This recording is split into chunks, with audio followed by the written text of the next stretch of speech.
Hi guys, welcome back to Family Fun Fishing. Today we're going to talk about setting up your brand new rod. Yay! We got a new rod.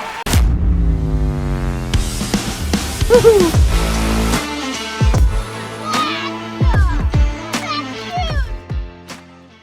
Okay, now I get this question a lot on buying a new rod and the questions about having a new rod. So we'll just run through a couple of the basics real quick. This is actually my wife's old rod I bought for her that she used probably once. Tried to get her into fishing, didn't work out so well. So anyways, let's say you just picked up your brand new spinning rod. Yay, we got a new rod. Okay, first things first, you can actually remove the reel. And you do that by, there's usually a knob here on the top of the handle, the cork part. And you can unspin that and remove your reel. Cool, so there we go. Now we got it separated from the rod. And one thing you might notice, and if you were buying it, you might be like, oh, this is the wrong hand, or there's a way you can actually switch the hand that you reel, because I'm not left-handed, and this is my left hand, and I want to switch it to the right hand. So if you notice, on the reel itself, there's a knob on the other side of the actual reel part. There's a little knob that you can turn, and that is actually a screw. So we can pop that bad boy right out like this and switch the sides that your reel is on. So now we can reel the other hand, which is the way I like to do it. So you just screw that back on like that. And you want to make sure, some of them have a joint on it. Make sure you line that up so it's straight when you're screwing it in and you're tightening it, so you actually have that straight reel like that. There we go. Now we're reeling right. Perfect. Yay! So the other couple things we touch on with the reels before since it's brand new, this is actually your spool tension, or your drag as they would call it.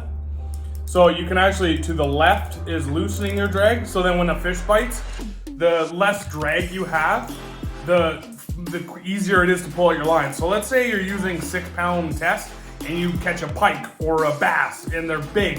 You want to make sure you have a lot of, the bigger the fish is and the smaller line you're using, you want to have the less drag, so the most tension on that line so it can actually run. When it's tight, and I like to run it tight because I'm usually using the right pound test for the fish I'm catching, I will have it right tightened up so then I can haul that fish out of weeds and stuff. But if you're in open water and you're catching big fish, have that in with a small line.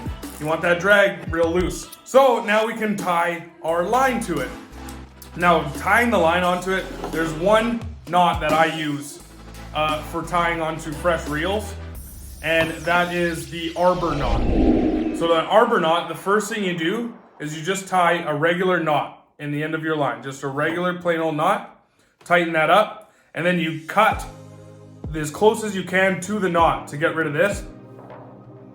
I use my teeth, which probably not the best, but anyway, so there we have our knot, or our knot at the end of our line. So then the arbor knot itself, we loop it around just so we have two ends, and then you just tie a regular old knot, just passing it over that line and underneath that line, and then you go over the other side and back through. So you should have a circle that looks like that. So now we hold the line with that knot we tied originally, and you cinch this up around that reel, and then you can just pull it as tight as you can, so it'll pull that line all the way through, and then that knot won't let it bite anymore. So then we're bound and you won't get any slippage. Okay, now that we have our arbor knot tied on our reel, I'm going to show you two simple ways to get this to spool it. If you're by yourself, what you can do beforehand is you can put a pot on top of it like that.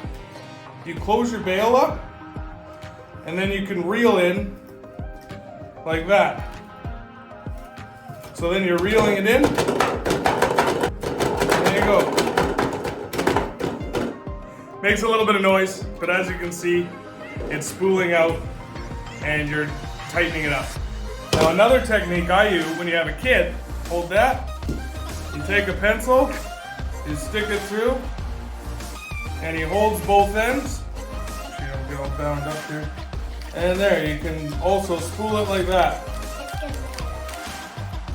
Now, one thing I want to mention when you are spooling, I actually prefer to put it on the rod itself, back on the rod, and I'll show you why. When you're spooling a rod, you need tension on your line while you're spooling it. Otherwise, on the reel, it'll get too loose. So I even hold it with one hand and I spool like this. So then you're getting tension on that as you're reeling. Now that's how to spool your line. And you want to spool it, they have ridges here. You don't want to go too much line. If you have too much line on, you're going to screw up your casting. So you don't want to have it past this ridge, and you really don't want to have too much on there. So I usually put on just under that ridge, so that it'll give you exactly the amount you need. And if you feel like you are going to run out of line for whatever reason, if you're getting too low, you can just re-spool it. This is just monofilament.